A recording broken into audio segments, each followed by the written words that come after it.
ला हौला वला कुव्वता इल्ला बिल्लाहिल अलील अज़ीम। अऊज़ु बिल्लाहि मिनश शैतानिर लईनिर रजीम। बिस्मिल्लाहिर रहमानिर रहीम। अल्हम्दुलिल्लाहिद्दाल्लि अला वुजूदिही बिखल्क़िही व बिमुहदथि ख़ल्क़िही अला अज़लियतिही व बिश्तिबाहिहिम अला अल्ला शबह लह।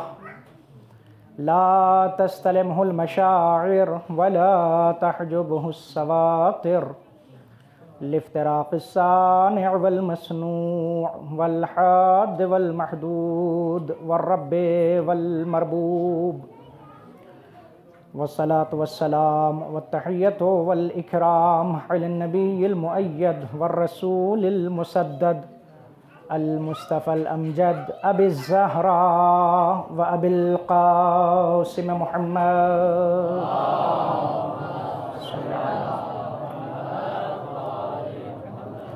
व अला अहलि बैतिहि त्तय्यिबीन अत्ताहिरीन अल मअसूमीन अल मज़लूमीन अल मुंतखबीन अल मुंतजबीन अल्लज़ीना अज़हबल्लाहु अन्हुमुर रिज्सा व तह्हरहुम तत्हीरा।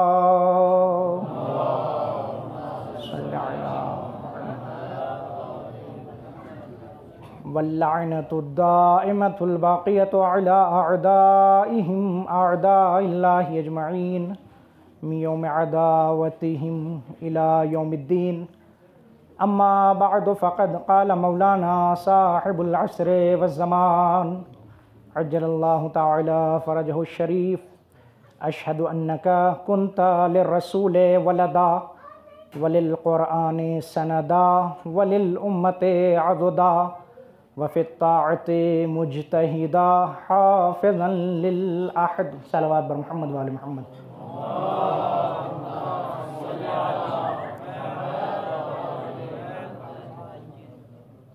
ऐसी सोती हुई सलवात पढ़ेंगे तो फिर 1 घंटा कम से कम आपको जगाने के लिए मैं मजलिस पढ़ूंगा। एक बाबा से बुलंद सलवात पढ़ें पर मोहम्मद वाले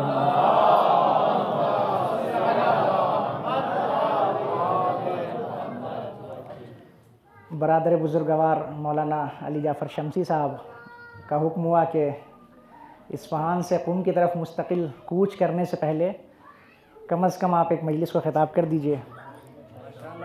तो मैं हाज़िर हो गया ताकि इसी बहाने आप हज़रात से खुदा हाफिज़ी भी कर ली जाए और दस्ते जमी जिसे फ़ारसी में कहते हैं हलालियत तलबी का भी काम हो जाए।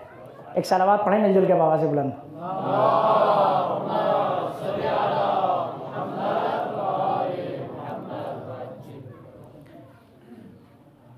हम और आप जिस शब में अज़ाए सरकार सैयदुश्शुहदा के लिए जमा हुए हैं, करबला का आगाज़ दर हकीकत इसी तारीख़ से हो जाता है।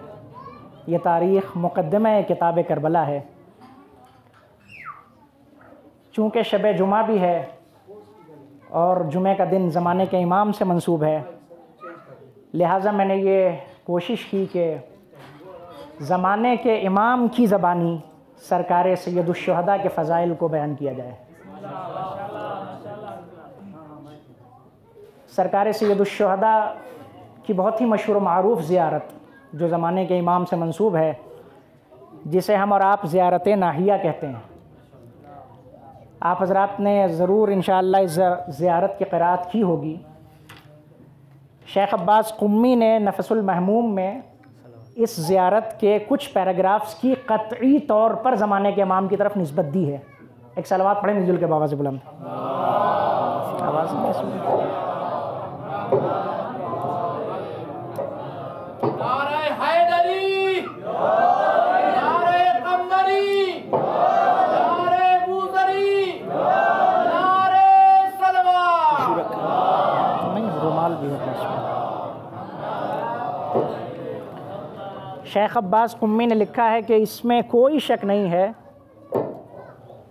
इस बात में कोई शक नहीं है कि ये कलिमात ज़माने के इमाम के कलिमात हैं और आपने सरकार सैयदुश्शुहदा के लिए इरशाद फरमाया है, अशहदु अन्नका कुन्ता लिर्रसूल वलदा। थोड़ी देर आप हमारी तरफ अपनी तवज्जो मबजूल रखें। आका, मैं ये गवाही देता हूँ कि आप फ़र्जंद पैगंबर हैं। अशहदु अन्नका कुन्ता लिर्रसूल वलदा, ज़माने के इमाम ने फरमाया आका मैं ये गवाही देता हूँ कि आप फ़र्जंद पैगंबर हैं। वलिल क़ुरआन सनदा, आका मैं ये गवाही देता हूँ कि आप क़ुरआन मजीद की सनद हैं। वलिल उम्मत अज़ुदा, आका मैं ये गवाही देता हूँ कि आप उम्मत के लिए क़ुव्वत बाजू हैं। वफ़ी ताअत मुजतहिदा, आका मैं ये गवाही देता हूँ कि आप इताअत परवरदिगार की राह में कोशिशें करने वाले हैं, मेहनतें करने वाले हैं, सई करने वाले हैं, तलाश करने वाले हैं। हाफ़िज़न लिल अहद, आका मैं ये गवाही देता हूँ कि आप अहद इलाही के पासबान हैं। तवज्जो फरमाइए। देखें अगर माइक आवाज़ ना भी पहुँचा सके तो अल्हम्दुलिल्लाह आधे घंटे तक मैं अपनी आवाज़ आप तक पहुँचा सकता हूँ। आका मैं ये गवाही देता हूँ कि आप फ़र्जंद पैगंबर हैं। मैं ये गवाही देता हूँ कि आप कुरान मजीद की सनद हैं। मैं ये गवाही देता हूँ कि आप उम्मत के लिए क़ुव्वत बाजू हैं। मैं ये गवाही देता हूँ कि आप इताअत परवरदिगार की राह में कोशिशें करने वाले हैं, मेहनतें करने वाले हैं और अहद इलाही के पासबान हैं। आप कहेंगे इसमें कौन सी नई बात है? सारा ज़माना जानता है कि हुसैन फ़र्जंद रसूल हैं। तो ज़माने के इमाम ने ज़ियारत नाहिया में ये कौन सी नई बात कह दी कि आका आप फ़र्जंद रसूल हैं? है कि नहीं? ये गौर व फिक्र का मकाम। सारा ज़माना जानता है कि हुसैन फ़र्जंद रसूल हैं। मुसलमान तो मुसलमान, गैर मुस्लिम भी जानते हैं कि हुसैन फ़र्जंद रसूल हैं। तो फिर ज़माने के इमाम ने ज़ियारत नाहिया में क्यों फरमाया कि मैं ये गवाही देता हूँ, मैं ये गवाही देता हूँ कि आप फ़र्जंद रसूल हैं? तवज्जो फरमाइए अजीज़ो, ये एक सादा और मामूली सा जुमला नहीं है। ज़माने के इमाम का ये जुमला इरशाद फरमाना इस बात को समझाता है कि फ़र्जंद रसूल होना अपने आप में मौजूइयत रखता है। इस जुमले को अगर आप नहीं समझेंगे तो फिर कौन समझेगा? फ़र्जंद रसूल होना सरकार सैयदुश्शुहदा के लिए मौजूइयत रखता है। जो बरादरान हमारे ताज़ा भी हुसूल इल्म की गरज से तशरीफ़ लाए हैं, मैं उनकी खिदमत में बात वाज़े करता हूँ। एक 12 साल का बच्चा है, क्या उस पर नमाज वाजिब है? नमाज वाजिब है? इतना सोच क्यों रहे हैं? नहीं है। वो 12 साल का बच्चा 3 साल के बाद 15 बरस का हो गया, अब उस पर नमाज वाजिब है कि नहीं है? पहले क्यों वाजिब नहीं थी, अब क्यों वाजिब है? इसलिए कि नमाज के वजूब को एक मौजू चाहिए जो है बुलूग। जब तक बालिग होने का मौजू ना आ जाए, नमाज के वाजिब होने का हुक्म नहीं आता। 13 बरस का है, नमाज वाजिब नहीं। 15 साल का हुआ, नमाज वाजिब हो गई। अच्छा, जोहर की कितनी रकत वाजिब है? 4 रकत। लेकिन उस 15 बरस के बच्चे ने 2-3 दिन नमाज पढ़ने के बाद चौथे दिन सफ़र कर लिया और 2 दिन के लिए मसाफत शरई तय किया। क्या अब भी 4 रकत वाली 4 ही रकत पढ़ेगा? नहीं, अब 4 वाली 2 पढ़ेगा। क्यों? कहा पहले सिर्फ बालिग होने का मौजू था तो जोहर की 4 रकत थी, अब बालिग होने के साथ साथ मुसाफिर होने का भी मौजू आ गया तो 4 रकत वाली 2 रकत हो गई। 16 बरस की उम्र में वो बच्चा दीवाना हो गया, क्या अब भी उस पर नमाज वाजिब है? नहीं। क्यों? कहा परवरदिगार आलम दीवानों पर अपना हुक्म नाफिज नहीं करता। पहले नमाज वाजिब नहीं थी, फिर वाजिब हुई तो जोहर की 4 रकत वाजिब हुई, फिर 4 वाली 2 हो गई, फिर जब दीवाना हो गया तो अल्लाह ने उस हुक्म को उठा लिया। इसका मतलब यह है कि जैसे जैसे मौजू बदलता जाएगा वैसे वैसे हुक्म तब्दील होता चला जाएगा। जैसे ही मौजू आएगा, मौजू के साथ साथ हुक्म भी आएगा। अब जरा जमाने के इमाम के जुमले पर गौर कीजिए। आका मैं ये गवाही देता हूं कि आप फर्जंद रसूल हैं। फर्जंद रसूल होना मौजू है। कुल ला सलकुम अलैहि अजरन इल्लल मवद्दता फिल कुर्बा। हुक्म है। जब फर्जंद रसूल होने का मौजू आएगा तो मवद्दत के वाजिब होने का हुक्म साथ लेकर आएगा।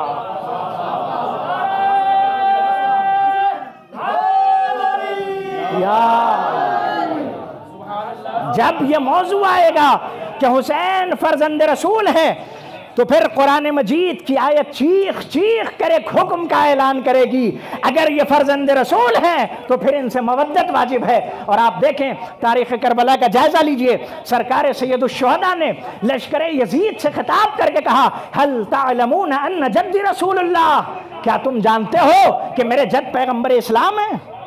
मौला आप इस बात का इकरार क्यों लेना चाहते हैं, इस बात का एतराफ़ क्यों चाहते हैं? हुसैन इस बात का ऐलान इसलिए कर रहे थे कि अगर इन्हें यह समझ में आ गया कि मैं फर्जंद रसूल हूं तो फिर मवद्दत के वाजिब होने का हुक्म भी समझ में आ जाना चाहिए। आका मैं ये गवाही देता हूं कि आप फर्जंद रसूल हैं। वलिल कुरान सनदा, आका मैं ये गवाही देता हूं कि आप कुरान मजीद के लिए सनद हैं। गौर कीजिए इस जुमले पर। आका मैं ये गवाही देता हूं कि आप कुरान की सनद हैं। जब तक सनद ना हो उस वक्त तक किसी शय का कोई एतबार नहीं होता। आप अपनी गाड़ी से चले जा रहे हैं, आपने एक ट्रैफिक रूल तोड़ा, ट्रैफिक पुलिस वाले ने आपको रोका, रोकने के बाद पहला मुतालिबा क्या है? गाड़ी के पेपर्स दिखाइए। ये पेपर क्या है? सनद है। अगर ये पेपर ना हो तो ट्रैफिक पुलिस वाला मानेगा नहीं कि ये गाड़ी आपकी ही है। तवज्जो फरमाएं। आप दावा करें कि फोन मेरा है, अक्लमंद आदमी होगा तो कहेगा बिल दिखाइए। और इसीलिए बाज अफराद सालों भर बिल को फोन के बॉक्स में ही सजा के रखते हैं कि ये अपने पास महफूज रहे। दो लोगों के दरमियान किसी जमीन या मकान पर झगड़ा हो गया, अदालत में गए, अदालत ने कहा कि साहब सनद दिखाइए, पेपर दिखाइए, कागज दिखाइए कि ये मकान आपका है या ये जमीन आपकी है। इसका मतलब ये है कि अक्ल वालों की दुनिया में जब तक सनद न हो उस वक्त तक किसी शय का कोई एतबार। जमाने के इमाम का यह कहना है कि हुसैन सनद कुरान है। हुसैन इब्ने अली सनद कुरान मजीद है। क्या मतलब? कहा सरकार सैयदुश्शुहदा के सामने जो लश्कर था उसका दावा यह था कि माज़अल्लाह न कोई कुरान उतरा, न कोई वही आई, न कोई किताब नाजिल हुई। ये तो बनी हाशिम का ढोंग था जो माज़अल्लाह उन्होंने रचा और ज़माने के सामने अल्लाह की किताब कह के इसे मनवा लिया। सरकार सैयदुश्शुहदा के कटे हुए सर ने नोके नेज़ा से तिलावत करके बताया, जब तक सनद कुरान बाकी है कुरान के एतबार पे आँच नहीं आ सकती।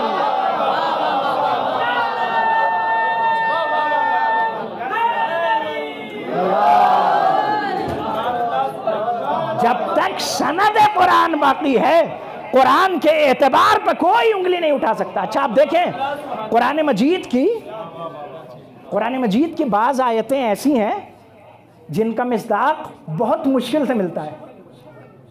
कुछ आयतें तो ऐसी हैं, आग़ा मोहसिन क़राती का बहुत ही मशहूर मारूफ जुमला है कि कुरान की कुछ आयतें ऐसी हैं जिस पर सारी कायनात अमल करती है। मिसाल के तौर पर कुलू वशरबू, खाओ और पियो, पूरी कायनात इस पे अमल कर रही है। कुछ आयतें ऐसी हैं जिस पर सिर्फ मुसलमान अमल करते हैं, अक़ीमुस्सलाह व आतुज़्ज़काह, नमाज पढ़ो और ज़कात अदा करो, है ना। तो कुछ आयतें ऐसी हैं जिस पर पूरी दुनिया अमल करती है, कुछ आयतें ऐसी हैं जिस पर सिर्फ मुसलमान अमल करते हैं। अब मैं आपके सामने एक आयत पढ़ता हूँ, वलनब्लुवन्नकुम बिशैइन मिनल खौफ़ि वल जू'i व नक़्सिम मिनल अम्वालि वल अनफ़ुसि वस्समरात। ऐ पैगंबर आप इनसे कहिए कि हम तुम्हें ज़रूर बेज़रूर आजमाएंगे। किस चीज़ के ज़रिए से? बेशैइन मिनल खौफ़, खौफ और हिरास के ज़रिए से, वल जू'i भूख के ज़रिए से, व नक़्सिम मिनल अम्वाल माल में कमी वाक़ई करके आजमाएंगे, वल अनफुस जान में कमी वाक़ई करके आजमाएंगे, वस्समरात मेवों में कमी वाक़ई करके आजमाएंगे। आप ज़रा तारीख़ खंगाल कर मुझे बताइए कि तारीख़ में कौन सी ज़ात ऐसी है जिसने खौफ के जरिए भी इम्तिहान दिया, भूख के जरिए भी इम्तिहान दिया, जान देकर भी इम्तिहान दिया, माल राह खुदा में लुटाकर भी इम्तिहान दिया। अगर जाते सरकार सैयदुश शुहदा न होती तो कुछ आयतों का मिस्दाक दुनिया को न मिलता।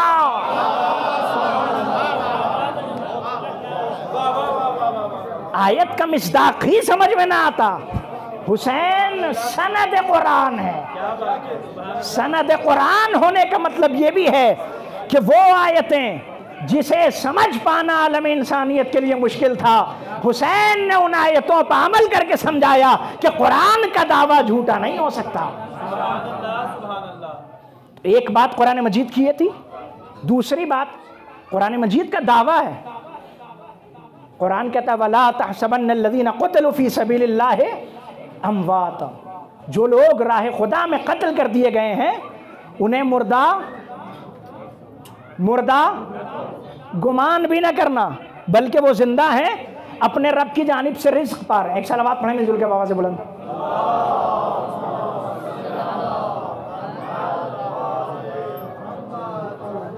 एक और सलावत पढ़ें पर मोहम्मद वाले मोहम्मद।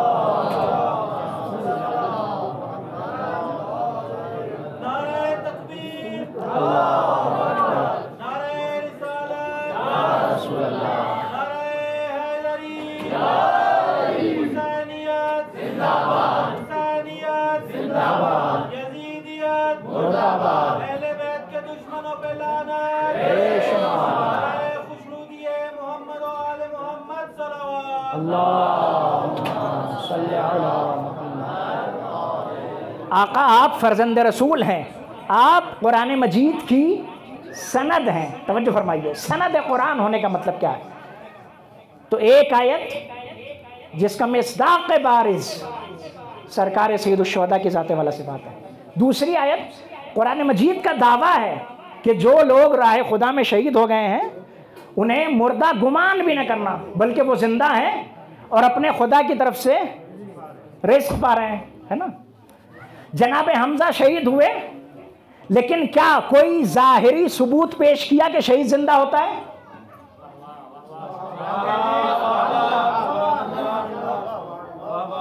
कोई ज़ाहिरी सबूत पेश किया?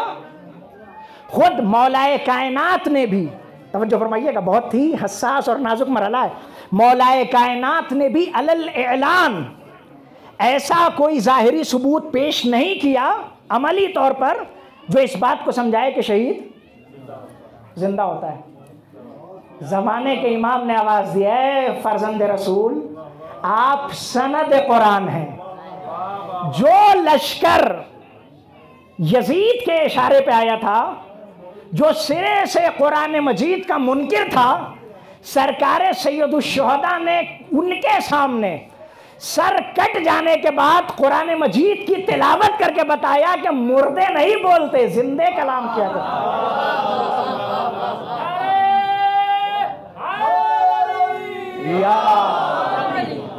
हुसैन सनद कुरान है, वलिल उम्मत अज़ुदा। आका आप कुरान मजीद के लिए सनद हैं, आप उम्मत के लिए कुव्वत बाजू हैं। ये अज़ुदा का लफ्ज़ कुरान मजीद में भी इस्तेमाल हुआ है और परवरदिगार आलम साफ लफ्ज़ों में ऐलान करता है वमा कुन्तु मुत्तखिज़ल मुज़िल्लीन अज़ुदा। अल्लाह कहता है हम गुमराह करने वाले लोगों को अपना कुव्वत बाजू, जब हमारा कोई काम फंसता है किसी से तो हम ये भूल जाते हैं कि जिससे हमारा काम निकलेगा वो शराबी है या जुआरी है या ज़िनाकार है या मुहर्रमात परवरदिगार को खुल्लम खुल्ला अंजाम देने वाला है। हम सोचते हैं चलो काम निकलता है तो इससे काम निकाल लिया जाए, लेकिन ये खुदा का उसूल नहीं है। कुदरत का कानून साफ लफ्ज़ों में कुरान मजीद में मौजूद है, वमा कुन्तु मुत्तखिज़ल मुज़िल्लीन अज़ुदा। खुदा कहता है मैं गुमराह करने वालों को अपना कुव्वत बाजू।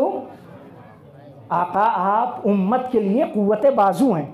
तवज्जो फरमाइएगा इस लफ्ज़, उम्मत के लिए कुव्वत बाजू में। तारीख़ कहती है जंग बदर का मौका है, दो लोग पैगम्बर इस्लाम की खिदमत में आए और आके कहने लगे कि ऐ मोहम्मद हम आपकी तरफ से जंग लड़ने को तैयार हैं, ना आपके खुदा को वहदहू ला शरीक मानेंगे, ना आपको उसका रसूल मानेंगे, आप माल गनीमत में हमारा हिस्सा मुअय्यन कर दीजिए तो हम आपकी तरफ से लड़ लेंगे।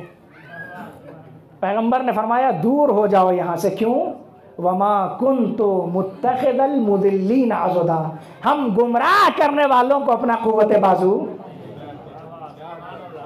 इससे ज़्यादा वाज़ेह मिसाल दूं? पैगंबर इस्लाम की शहादत के बाद अबू सुफियान मौलाए कायनात की खिदमत में आया और कहने लगा कि अगर आप चाहें तो मैं मदीने की गलियों को घोड़सवारों और प्यादों से भर दूं, आप जंग कीजिए और जंग करके अपना हक। मौला ने अबू सुफियान को क्या जवाब दिया? तू कब से इस्लाम का हामी बन गया? तवज्जो है। मैं कहूंगा या अली, आप अबू सुफियान से मदद लेकर हुकूमत के तख्त को हासिल कर लीजिए और उसके बाद जब तख्ते खिलाफत पर बैठ जाएंगे तो फिर अपने एतबार से अपने हिसाब से हुकूमत चलाइएगा। मगर अली ने दुनिया को एक उसूल दिया, हम वो नहीं हैं जो झूठे वादे करके पहले हुकूमत हासिल करें।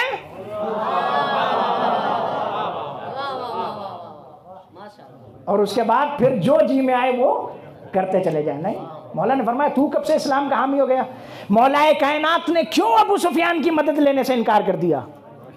कुरान मजीद का फॉर्मूला है, वमा कुन्तु मुत्तखिदल मुदिल्लीन अज़दा, हम गुमराह करने वाले लोगों को अपना कुव्वत बाजू नहीं बनाते। जब कुरान ये कहता है तो फिर अली कैसे अबू सुफियान जैसे गुमराह करने वाले से मदद ले सकते हैं? तवज्जो फरमाइए, आका आप उम्मत के लिए लिल उम्मत अज़दा कुव्वत बाजू हैं। सरकार सैयदुश्शुहदा करबला की तरफ गामजन है। रास्ते में एक शख्स को इमाम ने दावत दी, लेकिन उसने आने से इनकार कर दिया।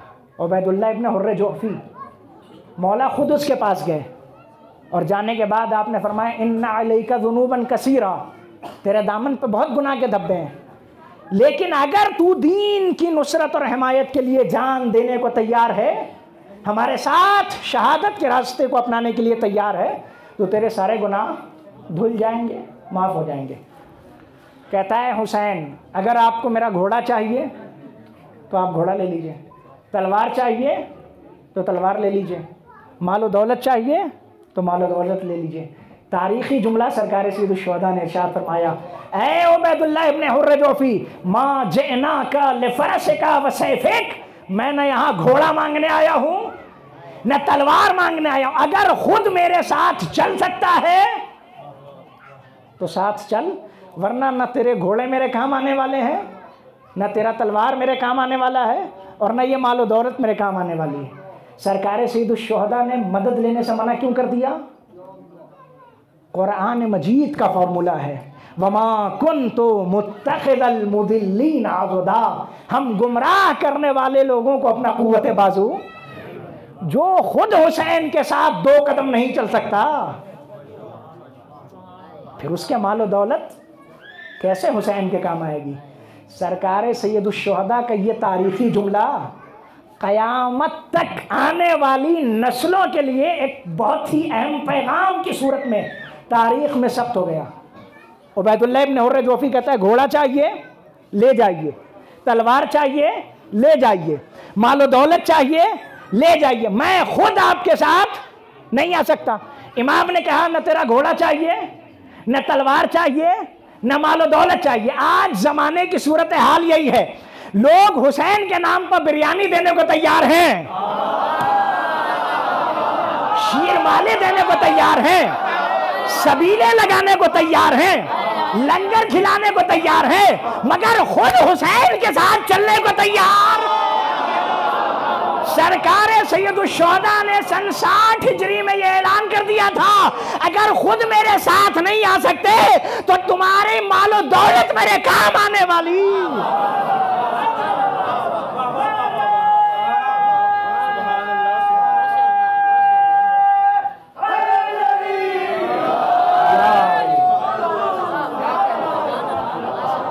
अगर खुद मेरे साथ नहीं आ सकते, अगर खुद दीन इलाही की नुसरत के लिए कदम आगे नहीं बढ़ा सकते, अगर खुद कुर्बानी के लिए आगे नहीं बढ़ सकते, तो फिर ये मालो दौलत हमारे काम आने वाली चीज़ नहीं, आका मैं ये गवाही देता हूँ कि आप फर्जंद रसूल हैं, ज़माने के इमाम का जुमला है, आप कुरान की सनद हैं, आप उम्मत के लिए क़ुव्वत बाजू हैं, आप इताअत परवरदिगार की राह में कोशिशें करने वाले हैं। ये नहीं कहा इताअत करने वाले हैं, फिर ताअत मुजतहिदा, इताअत की राह में कोशिशें करने वाले हैं, मेहनतें करने वाले हैं, साई करने वाले हैं।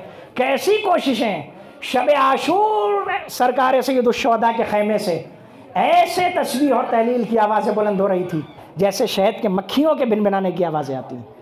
कैसी इताअत की राह में कोशिशें, ऐसी कोशिश कि चौथे इमाम ने खुद रवायत नकल की है कि जब शब आशूर नमूदार हुई, मेरे बाबा ने असहाब और अंसार को जमा किया, हाशमी जवानों को जमा किया और जमा करके खुतबा इरशाद फरमाया, अल्हम्दुलिल्लाहिल्लज़ी अकरमना बिन्नुबुव्वा व अल्लमतनल कुरान व फ़क़्क़हतना फ़िद्दीन। सारी हम्द व सना उस खुदा के लिए है जिसने नबूवत के ज़रिए हमें बाकरामत बनाया, जिसने हमारे सीनों में कुरान का इल्म उतारा, जिसने दीन में हमें फ़क़ीह और बसीर बनाया। आप देखें, ये वो रात है जिसके बाद सरकार सैयदुश्शुहदा को पता है कि कल आशूर का सूरज नमूदार होगा, असहाब व अंसार शहीद हो जाएंगे, गोद के पाले शहीद कर दिए जाएंगे, खैमों में आग लगा दी जाएगी। और ऐसी मुसीबत की घड़ी में हुसैन गिना रहे हैं, सारी हम्द सना उस खुदा के लिए है जिसने नबूवत के ज़रिए हमें बाकरामत बनाया, जिसने हमें इल्म कुरान अता किया, जिसने हमें दीन में फ़क़ीह और बसीर बनाया। आप इंसाफ से बताइए, जब हमारे ऊपर कोई मुसीबत आती है तो हम क्या गिनते हैं? जब 2-3 मुसीबतें लगातार पै दर पै आ जाएं, इम्तिहान का ज़माना भी हो, फैमिली यहीं हो, बीवी मरीज़ हो जाए, बच्चे की तबीयत ख़राब हो जाए, जेब में पैसे भी ना हो, तो हम क्या करते हैं? अगर किसी से मुलाकात हो जाए और कोई पूछ ले, साहब कैसी तबीयत है, क्या बताएं साहब, इम्तिहान भी सर पे है, बीवी भी मरीज़ है, बच्चा भी मरीज़ है, पैसे भी जेब में मौजूद नहीं है। इसका मतलब ये है कि हमारी फितरत ये है कि जब मुसीबतें आती हैं तो हम ये गिनते हैं कि हमारे पास क्या क्या नहीं है। सेहत नहीं है, आफियत नहीं है, पैसे नहीं है, पढ़ने के लिए जहन आमादा नहीं है। हमारा लाखों सलाम हो उस हुसैन पर जो शबे आशूर ये गिना रहे थे, नबूवत हमारे पास है, इल्मे कुरान हमारे पास है, दीनी बसीरत हमारे पास है। ये क्या है? इताअते परवरदिगार की राह में की जाने वाली कोशिशें। हाफिज़न लिल अहद, आका मैं ये गवाही देता हूं कि आप अहद इलाही के पासबान हैं। कौन सा अहद इलाही? वो अहद इलाही जिसे वफा करने के लिए सरकार सैयदुश्शुहदा ने मदीने से निकलने का इरादा किया।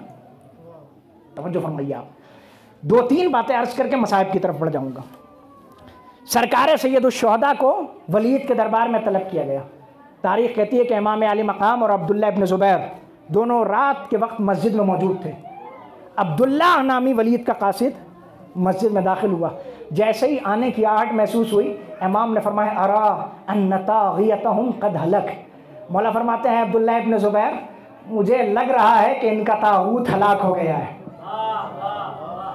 इनका तागूत जो शाम में मौजूद था वो हलाक हो गया है और अब हमें दरबार में तलब किया गया। पूरा वाक़या आपके ज़हनों में मौजूद है, मैं उस वाक़े को नहीं पढ़ूंगा कि दरबार में सरकार सैयदुश्शुहदा तशरीफ़ ले गए और फिर वहाँ क्या हुआ। इमाम अली मकाम जब उस दरबार से वापस आए,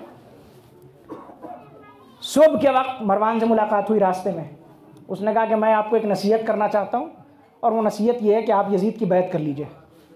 इमाम ने फरमाया, वालैकुम अस्सलाम अस्सलाम इज़ क़द बुलियतिल उम्मतु बिराइन मिस्ल यजीद। अगर उम्मत की बागडोर यजीद जैसे के हाथ में चली जाए तो फिर ऐसे इस्लाम पर दूर का सलाम। अब जाहिर है कि मुझे इसकी तौज़ीह नहीं देनी है। सरकार सैयदुश्शुहदा ने जब मदीने से निकलने का इरादा किया तो मुख्तलिफ शख्सियात आईं और उन्होंने बड़े ही दिलसोजी के साथ ये अर्ज़ किया कि फ़र्जंद रसूल आप मदीना छोड़कर न जाइए। 3 मिसालें मैं आपकी खिदमत में अर्ज़ करता हूँ। तारीख़ कहती है कि मौला कायनात के एक फ़र्जंद है जिनका नाम उमर इब्न अली है, जो उमर अतरफ़ के नाम से मशहूर है। सरकार सैयदुश्शुहदा की खिदमत में आए और आके कहने लगे, भाई मैंने अपने भाई हसन मुश्तबा से और उन्होंने बाबा अली मुर्तज़ा से सुना है कि आप जब इराक़ की तरफ जाएंगे तो आपको कत्ल कर दिया जाएगा, लिहाजा आप यजीद से मत उलझिए और इराक़ की तरफ मत जाइए, इसलिए कि जाएंगे तो आपको कत्ल कर दिया जाएगा, शहीद कर दिया जाएगा। इमाम अली मकाम ने फरमाया कि है भाई, मुझसे मेरे बाबा ने और उनसे पैगंबर इस्लाम ने रवायत नकल की है। मौला फरमाते हैं मेरे बाबा ने अखबरनी अबी बेक़त्लिही व क़त्ली व तकून तुरबतहु बिलक़ुर्ब मिन तुरबती। आपको ये पता है ना कि मैं जाऊंगा तो शहीद कर दिया जाऊंगा। मुझसे भी मेरे बाबा ने बताया है कि बाबा भी शहीद होंगे और मैं भी शहीद किया जाऊंगा। और सिर्फ यही नहीं पता है कि मैं शहीद किया जाऊंगा, उनका रोज़ा और मेरा रोज़ा ये दोनों करीब में ही होंगे। तकूनो तुरबतहु बिलक़ुर्ब मिन तुरबती, बाबा का मज़ार और मेरा मज़ार करीब में ही होगा। उसके बाद मौला फरमाते हैं अतज़ुन्नु अन्नका अलिमत मा लम अअलम। भाई क्या आप ये समझते हैं कि जो बात आपको मालूम है वो मुझे मालूम नहीं है? आप गौर कीजिए इस पर। सरकारे सैयदुश्शुहदा से जितने लोग भी मिलने के लिए आ रहे हैं, सबका जोर इस बात पे है फर्जंद रसूल आप मदीना छोड़कर मत जाइए, इसलिए कि अगर मदीना छोड़ के जाएंगे तो आपको इराक में कत्ल कर दिया जाएगा। उमर अतरफ ने कहा मत जाइए, जाएंगे तो कत्ल कर दिया जाएगा। इमाम ने फरमाया आपको सिर्फ इतना मालूम है कि कत्ल किया जाऊंगा, मुझे ये भी मालूम है कि मेरी कब्र कहां बनेगी। उसके बाद मौला फरमाते हैं अतज़ुन्नु अन्नका अलिमत मा लम अअलम। आप ये समझते हैं कि जो बात आपको मालूम है वो मुझे मालूम नहीं है। एक मौका हजरत उम्मे सलमा तशरीफ लाई और उन्होंने भी आने के बाद पूछा कि मेरे लाल हुसैन कहाँ जाने का इरादा है। सरकार सैयदुश्शुहदा ने अपने क़याम के हदफ और मकसद को बताया। जनाब उम्मे सलमा ने आवाज़ दी ला तुहज़नी बिख़ुरूजिका इलल इराक़, ए हुसैन इराक़ की तरफ जाने का नाम लेकर मुझे गमज़दा न करो। सरकार सैयदुश्शुहदा ने आवाज़ दी या उम्मा इन्नी अअलमु अन्नी मक़तूलन ज़ुल्मन व उद्वाना। ऐनानी उम्मे सलमा, मुझे भी पता है कि मैं जुल्म और दुश्मनी के साथ शहीद किया जाऊंगा। और सिर्फ यही नहीं मालूम है बल्कि इन्नल्लाह शाअ अन यरा हरमी व रहती मुशर्रदीन व अतफाली मज़बूहीना व मक़तूलीन। मर्ज़ी परवरदिगार यही है कि मैं सफ़र करूं, उसके बाद इराक़ के सहरा में मुझे कत्ल कर दिया जाएगा, मेरे बच्चों को भी कत्ल किया जाएगा, असीर किया जाएगा, उन्हें शहर बशहर फिराया जाएगा। जनाब उम्मे सलमा का कहना क्या था? ऐ मेरे लाल मत जाओ, इसलिए कि जाओगे तो कत्ल कर दिए जाओगे। सरकार सैयदुश्शुहदा का जुमला है अना अअलमु अन्नी मक़तूलन ज़ुल्मन व उद्वाना। मुझे भी पता है कि मैं जाऊंगा तो जुल्म और दुश्मनी के साथ दर्दनाक तरीके से शहीद और कत्ल कर दिया जाऊंगा। और सिर्फ यही नहीं पता है कि मैं कत्ल किया जाऊंगा, मेरे बच्चे भी कत्ल किए जाएंगे, औरतों को भी असीर किया जाएगा। मुझे ये सारी डिटेल मालूम है ना। ये दूसरा मौका है। तीसरा मौका जनाब मोहम्मद इब्न हनफिया ने मशवरा दिया कि है भाई आप एक काम कीजिए, आप यहाँ से मक्का जाइए और मक्के में कोशिश ये कीजिए कि ज़्यादा से ज़्यादा लोगों से आप अपनी बैत लें और उन्हें अपने साथ कर लें। अगर मक्के में लोग आपका साथ देते हैं तो ठीक, वरना आप यमन की तरफ चले जाइए। यमन में आपके बाबा के चाहने वाले कसरत से पाए जाते हैं जो किसी भी हालत में आपका साथ नहीं छोड़ेंगे। देखें जनाब मोहम्मद इब्न हनफिया भी बहुत बसीर इंसान थे।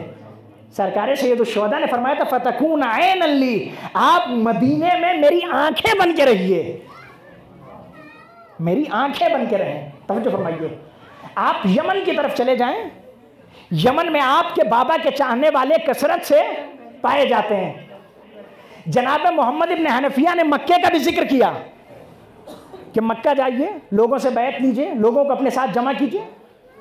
अगर लोग आपकी नुसरत के लिए आमादा हो गए तो ठीक, वरना यमन की तरफ चले जाइए। अली का एक बसीर लाडला ये जानता था कि अगर सारी दुनिया इस्लाम खयानत पे उतर जाए तब भी यमन में अली के चाहने वाले इस्लाम के साथ खयानत। और आज दुनिया उसका सबूत देख रही है कि जहां बड़े बड़े नाम नेहाद इस्लामी ममालिक खामोशी का रोजा इख्तियार किए हुए हैं, उस वक्त यमन में मौजूद अली के चाहने वाले इस्लाम दुश्मन ताकतों से डट के मुकाबला कर रहे हैं। मक्के जाइए, मक्के में अगर आपको लोग नासिर और आवान और मददगार नहीं मिलते हैं तो यमन चले जाइए, और उसके बाद फिर आप लश्कर इकट्ठा कीजिए, फौज इकट्ठा कीजिए, शहर ब शहर सफ़र कीजिए, और जब लोग आपके साथ आ जाएं तब आप यजीद का मुकाबला कीजिए। आप गौर कीजिएगा, यानी जनाब मोहम्मद इब्न हनफिया का जोर इस बात पे था कि अकेले यजीद से टकराने की कोशिश, जब मजमा आपके साथ हो जाए, देखें ये दिल सोजी है। सरकार सैयदुश्शोहदा से बेपनाह मोहब्बत की वजह से ये जुमला इरशाद फरमा रहे हैं कि जब लोग आपके साथ हो जाएं तब आप यजीद के लश्कर का मुकाबला कीजिए। सरकार सैयदुश्शोहदा ने क्या जवाब दिया? या अखी वल्लाहि लौ लम यकुन मलजा वला मावा लमा बायअतु यजीद इब्न मुआविया। ऐ भाई, खुदा की कसम, अगर कोई पनागाह ना भी हो तब भी मैं यजीद इब्न मुआविया के हाथ पर बैअत। सरकार सैयदुश्शोहदा के ये तारीखी जुमला हर उस इंसान के लिए दर्स और पैगाम है जो जालिम से टकराने के लिए इस इंतजार में रहता है कि जब मोहल्ले वाले साथ देंगे तब जुल्म के खिलाफ बोला जाएगा, जब समाज साथ देगा तब जुल्म के खिलाफ निकला जाएगा, जब लश्कर इकट्ठा हो जाएगा तब जुल्म के खिलाफ निकला जाएगा। हुसैन ने इस आइडियोलॉजी को करबला में बातिल कर दिया। तन्हा भी हो तो जालिम के खिलाफ निकलने से घबराना मत।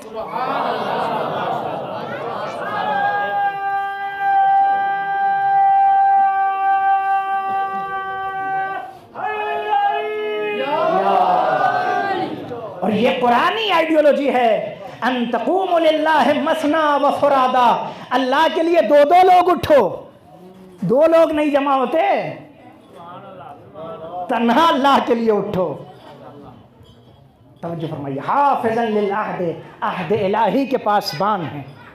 उस अहद इलाही को वफा करने के लिए सरकार सैयदुश्शोहदा ने नाना के मदीने को खैराबाद कह दिया। लोग आते थे और आके कहते थे मत जाइए, जाएंगे तो कत्ल कर दिया जाएगा।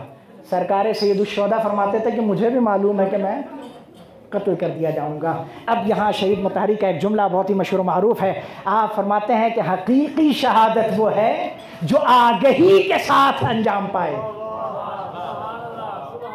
आगाहाना शहादत हकीकी शहादत। मुझे पता है कि मैं जाऊंगा तो कत्ल कर दिया जाऊंगा, लेकिन मर्जी माबूद यही है कि मैं जाऊं और अल्लाह के दीन की नुसरत और मदद के लिए कदम आगे बढ़ाऊं। सरकार सैयदुश्शोहदा ने मदीने से निकलने का इरादा किया। तारीख कहती है कि एक दो बार नहीं, कई बार सरकार सैयदुश्शोहदा पैगंबर इस्लाम के मज़ार पे जाते थे, ज़ियारत करते थे, दुआएं मांगते थे और पैगंबर इस्लाम की कब्र से वापस आ जाते थे। मगर जब सरकार सैयदुश्शोहदा आखिरी बार पैगंबर इस्लाम के मज़ार पे गए, आवाज़ दी फ़हा अना खारिजुम मिन जवारिका कुरहन। नाना, मुझे मजबूर किया गया है कि मैं आपके मज़ार को छोड़कर चला जाऊं। फ़अलैका मिन्नी सलाम। नाना, मेरा सलाम आखिर कबूल कीजिए। सरकार सैयदुश्शोहदा अपने नाना के मज़ार से रुखसत हुए, माँ के मज़ार पे आए।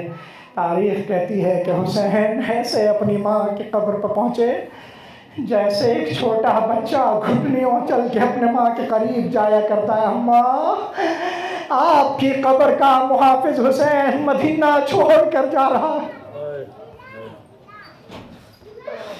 भैया हसन मुश्तबा की कब्र पे आए, भैया हसन मुश्तबा की कब्र को भी अलविदा कह दिया।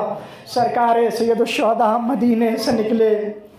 तारीख़ ये कहती है कि 3 शाबान की वो तारीख़ थी जब कारवान हुसैनी काफिले हुसैनी सरजमीन मक्का पे वारिद हुआ, इमाम अली मकाम ने मक्के में बहुत सारे लोगों से मुलाकातें की, उन्हें दीन का पैगाम सुनाया, अपने हदफ से, अपने क़याम के मकसद से आशना करवाया।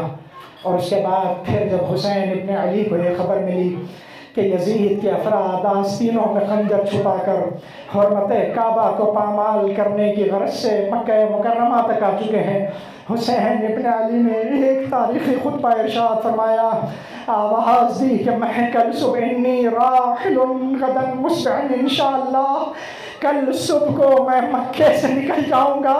जो भी मेरी राह में शहादत का नजराना पेश करना चाहता है फिर वो मेरे साथ करबला की तरफ कदम बढ़ाए। हाँ आज़ादारों, तारीख़ कहती है 2 मुहर्रम की तारीख़ वो तारीख़ थी जब कारवान हुसैनी एक ऐसी सरज़मीन पे पहुंचा जिस सरज़मीन पे पहुंचने के बाद ज़ुल्जनाह ने कदम आगे न बढ़ाया। सरकार सैयदुश्शुहदा ने घोड़े तब्दील किए मगर कोई घोड़ा आगे न बढ़ा। हुसैन ने उस इलाके के लोगों को बुला के पूछा, इस इलाके का नाम क्या है? किसी ने कहा इसे गाजरिया कहते हैं। आवाज़ दी अल्लाह इस्मुन आखर, क्या इसका कोई और भी नाम है? किसी ने कहा इसे नैनवा कहा जाता है। फिर पूछा अल्लाह इस्मुन आखर, क्या इसका कोई और भी नाम है? किसी ने कहा इसे शत्त फरात कहा जाता है। हुसैन ने आवाज़ दी अल्लाह इस्मुन आखर, किसी ने आवाज़ दी इसे करबला भी कहा जाता है। तो इतना सुनना था। हुसैन ने आवाज़ दी अल्लाहुम्मा इन्नी आऊज़ु बिका मिन करबिन व बला, खुदाया मैं कर्ब व बला से तेरी पनाह चाहता हूँ। उसके बाद आवाज़ दी हा होना महतूर हालना, हा होना मशफ़क़ो दिमाना। अरे यही वो जगह है जहाँ हमारे खैमे लगाए जाएंगे, यही वो जगह है जहाँ हमारा खून बहाया जाएगा, यही वो जगह है जहाँ हमारे गोद के पालों को ज़िबा कर दिया जाएगा। अल्लाह अल्लाह, खुदा किसी गम में न रुलाए सिवाय गमे मोहम्मद और आले मोहम्मद के। हाँ आज़ादारों, सरकार सैयदुश्शुहदा के खैमे सरजमीन करबला पर लगा दिए गए। तारीख़ ये कहती है शब आशूर आई, असहाब अंसार हुसैनी ने इबादत में इस शब को बसर की। सुबह आशूर नमूदार हुई, असहाब अंसार ने अपनी शहादत का नजराना पेश कर दिया। असहाब अंसार शहीद हो गए, गोद के पालों की बारी आई, एक एक करके हाशमी जवान शहीद हो गए। जब सब शहीद हो गए, लम्मा कुतिला असहाबुहु अहलु बैतिही वलम यब्क़ि अहदुन अज़मा ला लिक़ाइल्लाह, जब कोई न बचा, हुसैन ने मुलाकात परवरदिगार का इरादा किया। पूरा मक़तल मुझे नहीं पढ़ना, इमाम सज्जाद की खिदमत में आए, बेटे के हवाले असरार इमामत कर दिया। इमाम सज्जाद से खुदा हाफिजी की। सरकार सैयदुश्शुहदा मैदान कारज़ार में आए, हुसैन लड़ते जाते हैं, आवाज़ देते जाते हैं या बताल सफ़ा व या फुरसानल हैजा, ऐ मेरे शह सवारो, ऐ मेरे शेरों उठो, ज़रा 3 दिन के भूखे और प्यासे की जंग तो देखो। अल्लाह अल्लाह आज़ादारों, कब तक जंग करते? आज़ादारों, अरबाब मकातिल ने लिखा कि जंग करते करते एक मकाम वो भी आया जब हातिफ गैबी के निदाई, हुसैन ने तलवार को न्याम में रखा। फवक़फ़ लियस्तरी हसातन, हुसैन रुके ताकि सुकून की सांस ले सके। इज़ अताहु हजरुन फवक़अ अला जबते, अभी तलवार को न्याम में रखा ही था कि एक पत्थर आया, हुसैन की पेशानी पर लगा। एक पत्थर आया, हुसैन की पेशानी पर लगा। हुसैन ने चाहा कि अब के दामन से पेशानी के खून को साफ करने, इतने में इज़ाता हो सामो मुहद्ददुम मसमूमन लहू सलासु शौबिन, अरे इतने में एक 3 बाल का तीर आया। फवक़अ फ़ी सदरिही अला क़ल्बि, हुसैन के क़ल्ब नाज़िल। तीन बाल का तीर आया, हुसैन के कल्ब नाज़रीन पर लगा। फ़ाख़रजहू मिन वराए ज़हरे, हुसैन ने पुष्ट की जानिब से उस तीर को निकाला। फ़ंबासत दमो कल मीज़ाब, मक़तल कहता है तीर इतना शदीद जख्म पैदा कर चुका था कि इमाम के कल्ब नाज़रीन से खून का फव्वारा जारी हो गया। अल्लाह अल्लाह ज़ादारो। उसके बाद मक़तल ने अजीब व गरीब जुमला लिखा, सम्मतानहु सालिह इब्न वहब अला खासिरती तानतन। अरे इतने में सालिह इब्न मलून ने हुसैन की पसली पे एक नेज़ा मारा। फसक़तान फरसी अला ख़द्दिल अयमन। अरे इस नेज़े का लगना था ज़हरा का माजाया दाएं रुख़सार, इस नेज़े का लगना था कि ज़हरा का माजाया दाएं रुख़सार के बल खाके करबला पर गिरा। आप आशूर के दिन अमाल अंजाम देते हैं ना, उन अमाल में एक अमल यह भी है कि अपना दाया रुख़सार खाक पे रख के एक दुआ पढ़ो। आप जानते हैं दाया रुख़सार खाक पे रखने का हुक्म क्यों दिया गया? उसकी एक वजह यही है कि जब ज़हरा का माजाया पुश्ते परस्त ज़मीन पाया, अरे दाए रुख़सार, दाएं रुख़सार के बल सरकार सैयद शुहदा खाके करबला पे तशरीफ लाए। आज़ादारों, लेकिन इसके बाद मक़तल ने लिखा है कि इमाम जब घोड़े से ज़मीन पर गिरे तो गिरने के बाद भी इमाम ने हमला करना बंद नहीं किया, बल्कि तारीख़ ये कहती है कि मौला फिर उठे और उठने के बाद ताकतों को जमा किया, और जब भी कोई दुश्मन नज़दीक आता था तो मौला उसे तहत करते थे, फिन्नार कर देते थे। तारीख कहती है आज़ादारों, अब 3 ज़रब सरकार सैयद शुहदा को लगे हैं। एक मलून आया और आने के बाद उसने इमाम के शाने अक़दस पे एक वार किया। दूसरा मलून आया, उस मलून ने आने के बाद सरकार सैयद शुहदा के सीने पर एक नेज़ा मारा। सरकार सैयद शुहदा के सीने पर एक नेज़ा मारा और उसके बाद उस मलून ने फिर उस नेज़े को खींचा, वापस निकाला, और वापस निकालने के बाद अब जो नेज़ा मारा है, तारीख कहती है सुम्मा तानहु सिनान इब्न अनस अला तरकुवतिही तानतन। अरे सिनान इब्न अनस मलून ने सीने से गले के दरमियान ये जो हड्डी यहाँ पे होती है, इस हड्डी को अरबी में तरकुआ कहा जाता है। जरीदतैन के सिलसिले में मुस्तहब यह है कि जब आप मुर्दे के कफन में हरी भरी शाख रखते हैं तो पहली शाख इसी तरकुआ पे रखी जाए। सीने से गले के दरमियान की जो हड्डी आज़ादारों, बच्चन जुमले और मजलिस तमाम है। तारीख कहती है सिनान इब्न अनस मलून ने इमाम के इसी सीने से गले के दरमियान की हड्डी पर अरे ऐसा नेज़ा मारा कि अब फरज़ंदे ज़हरा से ज़मीन से उठा न गया। सुम्मा जाल यजमउ तुराब लियस्जुदा। हुसैन ने खाके करबला को जमा करना शुरू किया ताकि सजदा कर सके। आज़ादारों, हुसैन ने सजदा माबूद में सर रखा, सरोतन में जुदाई कर दी गई। क्या मुसीबत खत्म हो गई? आखिरी जुमले हैं आज़ादारों, तसव्वुर शर्त एहसास कीजिएगा। सरोतन में जुदाई कर दी गई। उसके बाद पेसरे साद ने आवाज़ दी, कौन है जो हुसैन के लाशे को पामाल करने के लिए आगे बढ़े? तारीख कहती है 10 माहिर घोड़सवारों ने, मैं मक्तल का लफ्ज पढ़ूंगा आप एहसास कीजिएगा, 10 माहिर घोड़सवारों ने अपने अपने घोड़ों की नालबंदी की। आप जानते हैं एक अरबी घोड़े का कम से कम वजन 5 से 7 क्विंटल होता है। अल्लाह अल्लाह, एक अरबी घोड़े का वजन 5 से 7 क्विंटल होता है। तारीख कहती है 10 माहिर घोड़सवारों ने अपने अपने घोड़ों की नालबंदी की। 5 घोड़े मशरिक की तरफ, 5 घोड़े मगरिब की जानिब रखे गए और घोड़ों को हुसैन के लाशे पे दौड़ा दिया गया। इस कैफियत को तब आप समझेंगे जब पामाल करने वाले की ज़बानी शेर सुनेंगे। तारीख कहती है जब ये 10 पामाल करने वाले इब्न ज़ियाद के दरबार में पहुंचे तो इनमें से एक शख्स था उसैद इब्न मालिक। वो मालून जैसे ही इब्न ज़ियाद के दरबार में दाखिल हुआ, वो शेर पढ़ता हुआ दाखिल होता है, नहनो रज़ज़ना सदरा बाद ज़हर बिकुल्ले याबो बिन शदीद लासर। अरे हमने हुसैन के जिस्म को ऐसे कूट दिया है जैसे तख्ते पर गोश्त को। बेकुल याबूबिन शदीदिल अस्र, अरे ऐसे घोड़ों से लाशें को कूटा है जो अरब के बड़े बड़े तेज रफ्तार दौड़ने वाले घोड़े थे। इब्ने ज़ियाद मलून कहता आखिर तुम लोग कौन हो? वो मलून आवाज़ देते हैं नहनुल्लज़ीना वतअना बिखुयूलना ज़हरल हुसैन हत्ता तहन्ना हनाजर सदर।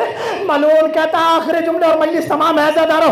मलून कहता हम वो लोग हैं जिन्होंने हुसैन के लाशे को पहले पुष्ट की तरफ से पामाल किया, जब पुष्ट की तरफ से सारी हड्डियां चूर चूर कर दी तो फिर लाशे को पलटा और पलट के सीने की तरफ से पामाल करना शुरू किया।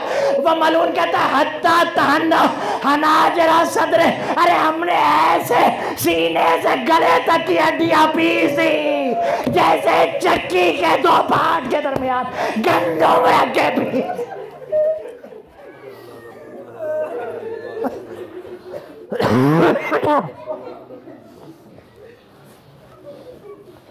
सयअलमुल्लज़ीना ज़लमू अय्युम मुनक़लिबिन यनक़लिबून इन्ना लिल्लाहि व इन्ना इलैहि राजिऊन।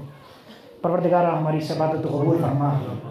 परवरदिगार बानियान मजलिस की तौफ़ीक़ात में इज़ाफ़ा फरमा, उनके तमाम तर हाजात को कबूल फरमा। परवरदिगार हम सब के गुनाह सग़ीरा और कबीरा को माफ़ फरमा। जुमला मोमिनीन मोमिनात के गुनाह सग़ीरा और कबीरा को माफ़ फरमा। जुमला मरहूमीन और मरहूमात के गुनाह सग़ीरा और कबीरा को माफ़ फरमा। खुदाया हमें ज़्यादा से ज़्यादा हुसूल इल्म की तौफ़ीक़ अता फरमा। परवरदिगार हमें आमाल सालिहा पर चलाने की तौफ़ीक़ अता फरमा। हमें सरकार सय्यदुश्शुहदा के रास्ते पर चलने की तौफ़ीक़ अता फरमा। परवरदिगार फ़र्ज़ंद ज़हरा दिलबंद अली मुर्तज़ा हज़रत वजद ज़हूर ताजील फरमा। हम सबको हज़रत के आवान में शुमार फरमा। मातम हुसैन।